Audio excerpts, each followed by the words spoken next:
Imagine not being able to read the paper because your hands were shaking. Imagine not being able to read newsprint as your world faded to black. The National Federation of the Blind, Newsline, Indiana. Monthly Report.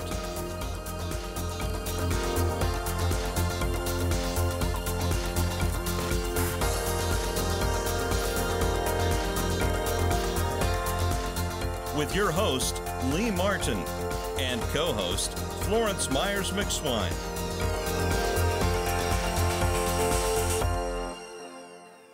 We want to welcome everyone to the National Federation of the Blind Newsline, Indiana Monthly Report. As you know, we have been airing our program for a little over a year now, and wow, we've had a lot of great results from this broadcast. And we want to thank you for continuing to join and continuing to spread the word about the National Federation of the Blind, also the National Federation of the Blind Newsline, and also our guests that we have on the show. We have some very interesting guests, as we do today. The National Federation of the Blind has a program that allows citizens that are blind, visually impaired, those that have print challenges, those with dyslexia, the deaf-blind community, to read newspaper publications, national newspaper publications, as well as local publications, and also magazines. They use that by using the tools such as your landline phone. You can also use your smartphones, your Apple devices, and also the Talking Book and Braille Library has a digital talking player that's given out free through the National Library of Congress. That device is also a device that's used, as well as the computer and the Victor Reader Stream. There's a method of ways that you can use this service to read your daily newspapers.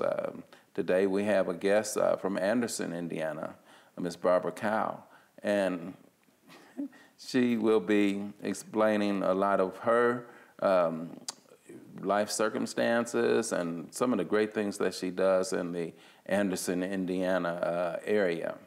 So Florence, you want to talk a little bit about the magazines? We have about a minute. Yes, I can talk about the magazines. Now, as the guests who have been looking at the show know, there are various magazines for various lifestyles.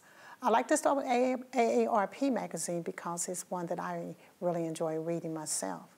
It's got a lot of good information. There's best recipes for people who enjoy cooking, Reader's Digest, Guidepost magazine, Glamour magazine for people who basically just want to kind of, get a little tip on this and that and the other. GQ magazine is a very good magazine for men.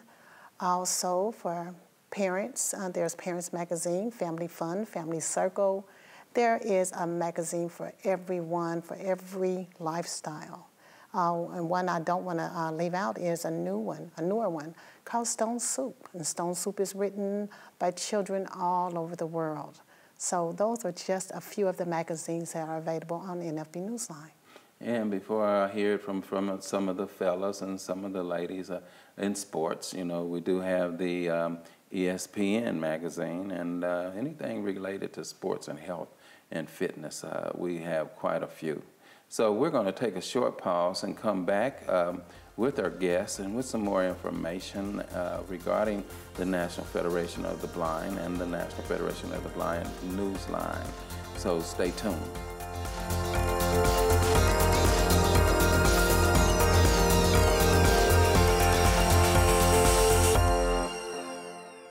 With my failing eyesight, I'm not able to read regular newspapers, and I'm not able to keep up with obituaries. I've been a homemaker all of my life, but since my vision has failed, I wish I could read my favorite magazine. Have you heard of the NFB Newsline? Learn more by calling 855-963-6476 or visit nfbnewsline-in.org. Subscribe free to NFB Newsline today. If you or someone you know is visually impaired or print challenged, the National Federation of the Blind has a resource you need. Wow, I scored a touchdown when I found sports on NFB Newsline. I enjoy reading TV guide listings on NFB Newsline. Learn more by calling 855-963-6476 or visit nfbnewsline-in.org. We are the nation's blind. We read NFB Newsline. It's free.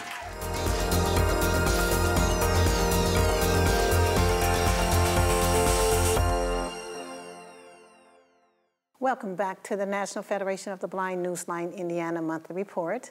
And I'd like to take this opportunity to welcome our guest today. We have a very special guest by the name of Miss Barbara Kyle. And Miss Kyle comes from an agency in Anderson. It's called the Anderson Center for the Blind and Visually Impaired. And Miss Kyle, welcome to the show. Thank you. Yeah, we want to welcome you, Ms. Cal, because I know that, you know, you had to get all the way down here from Anderson, Indiana. And, you know, oftentimes transportation is an issue for us in the blind and disabled community. And we want to just thank you for making that arrangement and coming onto the show to share so much information about some of the great things that you're doing in the Anderson area.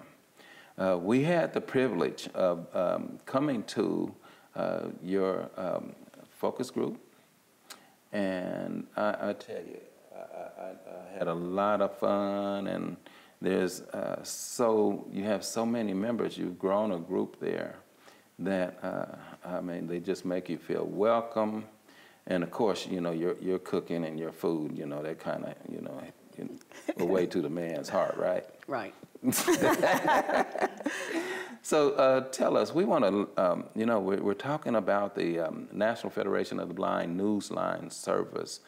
We still believe that, you know, reading and having the access to printed information is so valuable to us as blind and visually impaired citizens, you know. And this service provides that to that community of individuals for free. It's a free service, and we noticed that we had quite a few members of your focus group took interest in it, and some signed up for the service, and they received their credentials and are now practicing and working on reading the Anderson newspapers as well as the Indiana newspapers and national and world newspapers. I think that's just a fantastic service, and what do you think about that?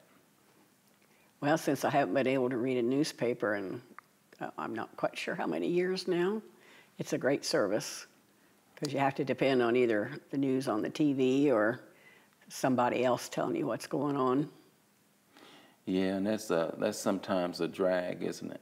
Right. Because I tell you, you know, I mean, we need to have access to all the material in the news. You know, Florence, when you say with the Target and Walmart circulars, I think that's a great addition to the service. Yes, and it also allows me and other subscribers to comparison shop, which women love to do. And then at Christmas time, we add other retailers to that. So once they become, you know, functional with the service, they, you know, can get a little bit more in depth and at ease as how to bargain shop at Christmas time. And I find that to be very interesting as well, particularly with the new way a lot of these companies are going to delivery. And you know, I think that's going to be fantastic for all citizens, and it'll be inclusive of people that are print challenged. So let's learn a little bit about you, Barbara. Have you been blind all your life? I started losing my eyesight when I was 7, and by the time I was 15, I was legally blind. And I went to regular school because I refused to go to the blind school. Now tell me something, you know, and this is not unusual that you know, people have choices to make, and it's a good thing that you do have choices. Losing your sight at the age of 7. Do you recall, you have any visual memory of seeing before? Well, kinda. I just, when I was in first grade, I was teacher's pet. I graded all the papers. And then when I got to second grade, I couldn't see the chalkboard sitting in the front row, and my cousin happened to be the teacher and told my parents, and I went to see Dr. McDonald. She put me in glasses, and I really thought at the time it was just because I liked the plaid glasses so much is why I wanted them, and that's why I needed them. And then in third grade, I didn't need them. Fourth grade, I did. Fifth grade, I didn't. Sixth grade, I did. And then by the time I hit junior high, the doctor said there's nothing we can do for her. By this time, my mom had dragged me to 3 different doctors, and we just kind of just let it go. And then when I was 15, I had a crush on this guy that drove a red car. And my brother and I had the contract for mowing all the football fields and baseball fields and everything. And I said to my mom, I said, if that car over there was just red, I said, it would be John's car. And she said, well, what color do you see? And I said, black. And she goes to my dad and she says, we got problems. And so we started the deal again of dragging me to more doctors. And by the time I started my senior year, I couldn't see to read at all. And had to learn. It was lucky that I had fabulous grade school teachers that pounded everything into your brain. Because by the time you get to junior high and high school, all you're doing is adding to what you learned in grade school. It's, if you got a good base in grade school, you can go through school by just listening and memorizing. That's what I did. And my parents had to fight for me to go to school because they did not want a visually impaired person in school. And so they had to get a petition and present it to the trustee to keep me in regular school. And I did graduate on the honor roll my senior year, which I was very proud of, considering I couldn't read a book. Mm-hmm. Now, was this in Anderson, Indiana? No, I graduated from Fairmount High School in 1963 with Jim Davis, the Does Garfield the Cat, Okay. Okay. who I copied off of. Everybody did in bookkeeping. We all hated bookkeeping, and we copied off of him. And ended up, I said I would never do bookkeeping, and I ended up with a job that I had to do 40 years of bookkeeping. Wow. Now, I hear you saying that your acuity was really bad, so you weren't able to see distances well. I'm also hearing you talk about your colors. Your colors were off. Right. Now, I know that other things happen with people that are losing their sight as well, such as depth perception and things like that, and night blindness. Now, did you have those issues as well, Barbara? Oh, yeah, and motion sickness, really bad motion sickness. Yeah, I couldn't ride from Fairmount to Marion, which is only 10 miles, without laying down, because it's under control now most of the time, but it was really bad growing up. What did they diagnose your eye condition as you? Well, we did get a diagnosis until 1962. Dr. Snow White and Reed, it was a very trying day. They came out. I'd been sitting in the waiting room for 4 hours, and they came out and got down in front of my mom and in front of like 40 people in the waiting room and said to her, "Your daughter will never see again," in which my mother burst into tears. And I was so mad at them I couldn't see straight, because how dare them. Make your mother cry. Right, and it was devastating. And so I grabbed her and we went out to the car and I said, well, let's go get something to eat. So we did that and we came back home, and I told, she left to go talk to my dad and tell him what this doctor said. I got on the phone and I called him and told him off, because I was so mad because he upset her so bad. I was not upset for myself, just her. It was just devastating. Well, I'll tell you what, I'm glad that you're here to share this with us, because this could be some young lady or some young man going through the same scenario. And we'll be right back to talk a little bit more about some of these scenarios and experiences that Barbara has gone through, and from the trials to triumphs. So we'll be right back. Stay tuned.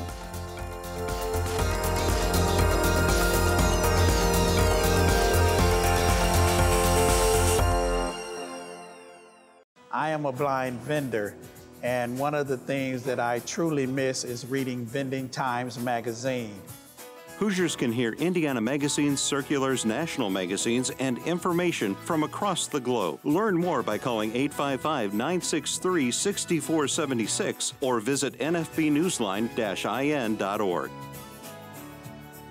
It is a fantastic service. Subscribe free to NFB Newsline today.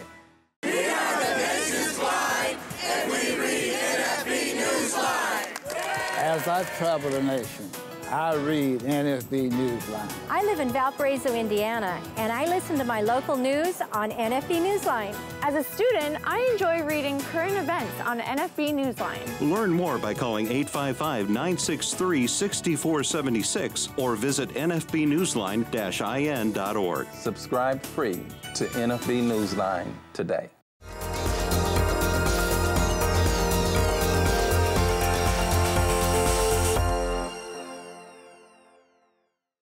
We want to welcome you back to the National Federation of the Blind Newsline Indiana Monthly Report.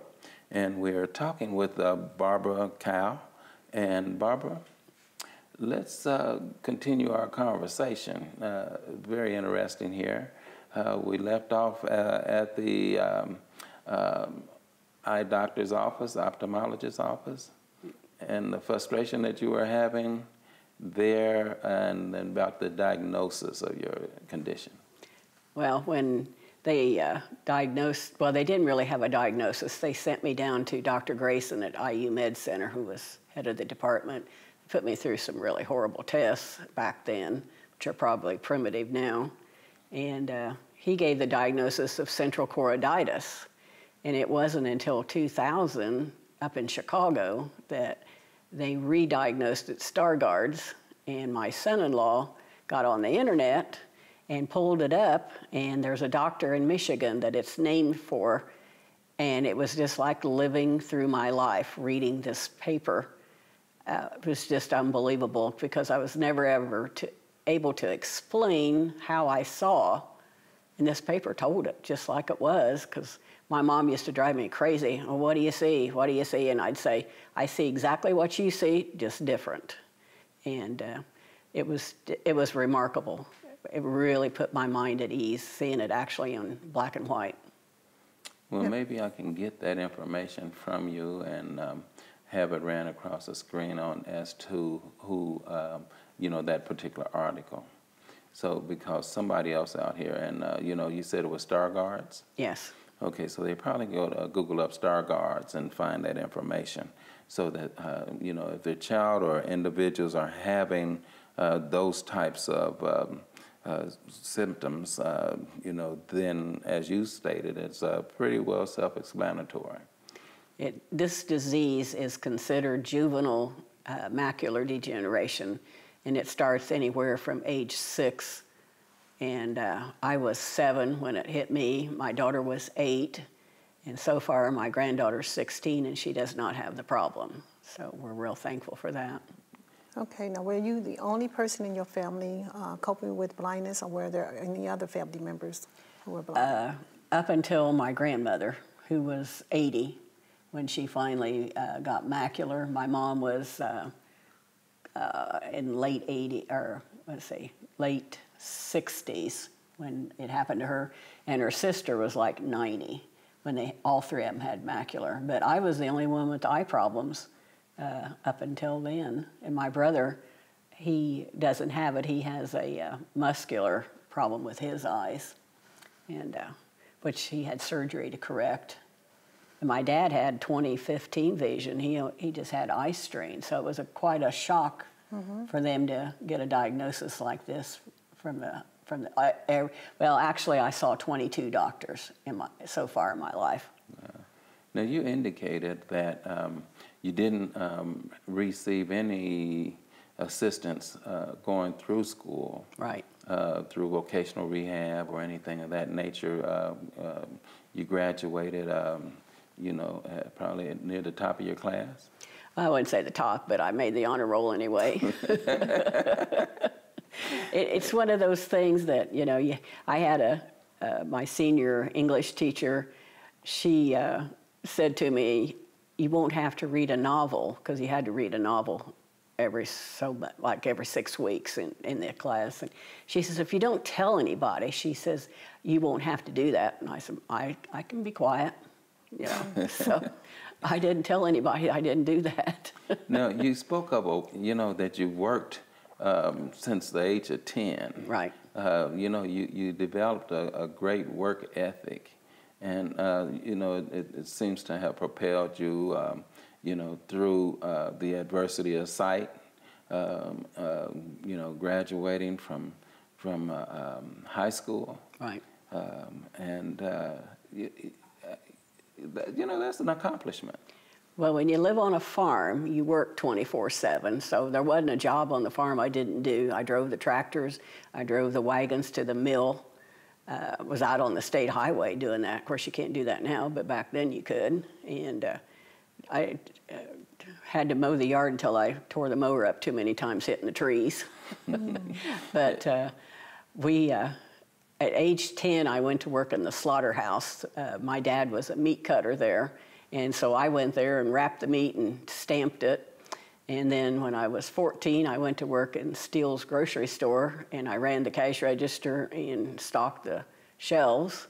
And then when I was 15, I went to work at Rexall Drugs as the soda fountain and the grill cook. And then I went to beauty school right out of high school, because at the time, I wanted to go to Purdue and be a dietitian, but they wouldn't take a handicapped person at that time at school. And so the only thing I read an article about a lady in Fort Wayne that did hair that was blind, and I thought, well, I can do that. So I went to beauty school, which the vocational rehab paid $350 for me to go to beauty school. And I went to school morning and night because I didn't have nothing to do, and so I would go to school in the daytime, and then I'd go back in the evening and take the theory classes.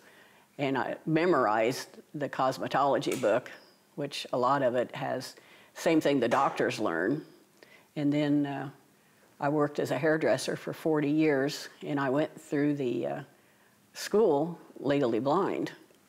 And I had an instructor that somebody, when I was getting ready to cut their hair, I had my nose right on, practically on their head, you know, cutting their hair. And the lady said, called the instructor over, and she said, "I don't want her touching me. She can't see what she's doing." And Betsy told her, she said, "Well, either she cuts your hair or nobody in here cuts your hair, because she does the best." And so the lady sat there and let me cut her hair. So I retired after 40 years. Blind cosmetologist. Right. Awesome. Well, you learn to do hair by touch. Yes, you do. Well, you know, if you touch my hair, you know, you see that it's a hard task with the hair that I have on my head. But so going through cosmetology school and dealing with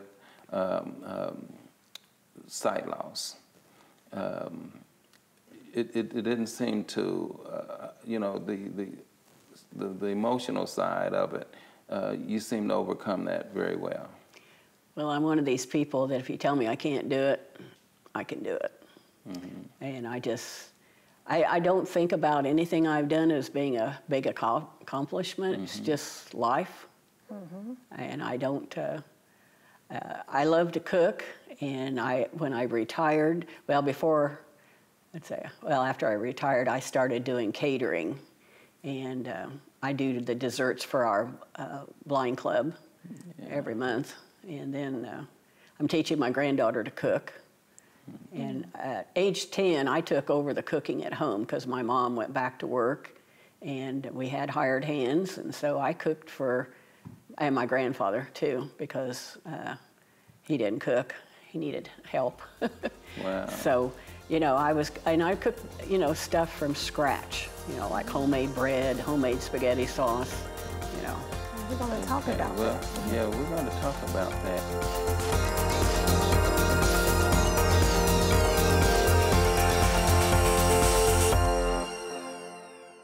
I'm Danny Wayne Beamer, Program Manager of the Elder Blind Program at the Will Center in Terre Haute, Indiana. I introduced the NFB Newsline to seniors in 13 southwestern counties in Indiana. I also utilize the NFB Newsline for my radio station public affairs shows. The NFB Newsline, experience it today. Learn more by calling 855-963-6476 or visit nfbnewsline-in.org. We are the nation's blind, and we read NFB Newsline. You gonna count me down? We have disabilities. And we make you uncomfortable. It's why you love to vote as prom king. But do you remember us on Monday? You are afraid to see us fail. It's why you place us in jobs with few challenges. We make you nervous. So you do really silly things. Like talking louder to someone who's blind. Now, think about that. And then take a deep breath. Relax. Relax. Just be yourself. Be you. Just be cool. Because most certainly, I am. I am. I am. I am. I am. I am. I am. I am. This guy is. We are. Help us celebrate Indiana Disability Awareness Month just by being you. Please show your support by sharing this video. We want to thank Barbara for coming on to our show today, and we're going to continue our conversation with Barbara next week. And it's going to be about her adulthood and some of the challenges that she faced. And I'm sure that these are going to be some challenges that you guys are going to want to hear. And just stay tuned and rejoin us again. And also take a look at our website with the National Federation of the Blind for our newsline, and join that service. It's a free service. So stay tuned for part 2 with Barbara Cow, and we'll be right back next week. Thank you very much.